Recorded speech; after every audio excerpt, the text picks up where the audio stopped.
बिहार के सभी किसान भाइयों को मेरा नमस्कार। जल संसाधन विभाग द्वारा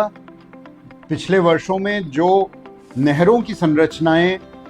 विभिन्न एंटी फ्लड स्लुइस गेट्स की संरचनाएं, विभिन्न जलाशयों की संरचनाएं, विभिन्न नहर प्रणालियां जैसे सोन है, गंडक है, कोसी है और इसके अलावा अनेक जलाशय हैं, तो इन सब के माध्यम से लगभग 37 लाख हेक्टेयर क्षेत्र में सिंचाई की सुविधा उपलब्ध कराने का कार्य किया गया है। अभी इस साल जो हमारी वर्षापात की स्थिति है पिछले 1 जून से लेकर 30 जुलाई तक, तो उसमें हम लोग जब देखते हैं तो 489 मिलीमीटर सामान्य वर्षापात के विरुद्ध जो एवरेज आ रहा है वो 343 मिलीमीटर का है पूरे बिहार भर के 38 जिलों का। तो ये लगभग 30% कम वर्षा होने का इंडिकेशन है और इसके चलते किसान भाइयों को नहरों से जो सिंचाई है उसको अच्छे से अच्छा हम कैसे उपलब्ध करा पाएं। जो पानी हमारे पास विभिन्न नदियों में है, चाहे सोन में, चाहे गंडक में, चाहे कोसी में और चाहे कमला में और चाहे फल्गु में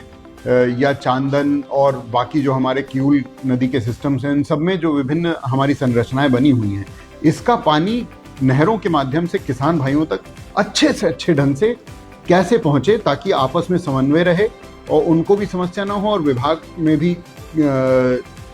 एफिशिएंसी के साथ काम हो सके। इस मकसद के लिए हम लोगों ने वर्तमान 30% की वर्षा की कमी को ध्यान में रखकर 2 अगस्त यानी आगामी शनिवार 12 बजे से एक बैठक आहूत की है सभी किसान भाइयों के लिए। वो अपने अपने कार्यपालक अभियंता, जो कमांड एरिया जिस कार्यपालक अभियंता का है जहां नहर जा रही है, वहां के किसान भाई उन कार्यपालक अभियंता के कार्यालय में पहुंचे। 12 बजे आपका स्वागत है, आपकी कठिनाइयां सुनी जाएंगी और विभाग की जो विभिन्न नहरें हैं उनमें क्या स्थिति है, पानी कितना उपलब्ध है और कैसे आपस में किसान भाइयों के बीच में क्षेत्रवार समन्वय करके सभी को उनकी आवश्यकता के अनुसार उनकी रोपनी की आवश्यकता को पूरा करने के लिए पानी को अच्छे ढंग से पहुंचा सकें। इस समन्वय को करने के लिए ये बैठक है। इसमें मैं आपसे आग्रह करता हूं सभी किसान भाइयों से कि बड़ी संख्या में भाग लीजिए। हम लोग इस मीटिंग में सीनियर ऑफिसर्स को भी भेज रहे हैं, जिलाधिकारी महोदय भी अपना अपना प्रतिनिधि वहां भेज रहे हैं, तो आपकी बातों को रिकॉर्ड किया जाएगा, आपके मोबाइल नंबर्स का डेटाबेस लिया जाएगा ताकि आगे हेडक्वार्टर भी आपके साथ इस मामले में लगातार संपर्क में रह सके, सुपरिंटेंडिंग इंजीनियर संपर्क में रह सकें, चीफ इंजीनियर संपर्क में रह सकें और हमारी जो सिंचाई मॉनिटरिंग की विंग है वो पूरा आपसे लगातार टच में रह के आपसे फीडबैक लेके नहरों को अच्छे से अच्छे ढंग से चला सके। कहीं कहीं कोई समस्याएं होती हैं, कुछ किसान भाई अपनी गासी वगैरह लगा करके ज़्यादा पानी लेने की चेष्टा करते हैं, वो सब अवॉइडेबल है। उसके अलावा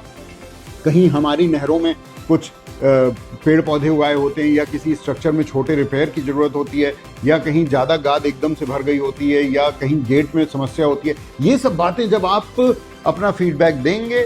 सीधे इंजीनियर से बात करेंगे, वहाँ पे प्रशासन के प्रतिनिधि रहेंगे, तो मुझे लगता है कि इसमें समाधान होगा। तो आपसे आग्रह है कि इसमें बड़ी संख्या में भाग लीजिए। बहुत बहुत धन्यवाद। जय बिहार, जय हिंद।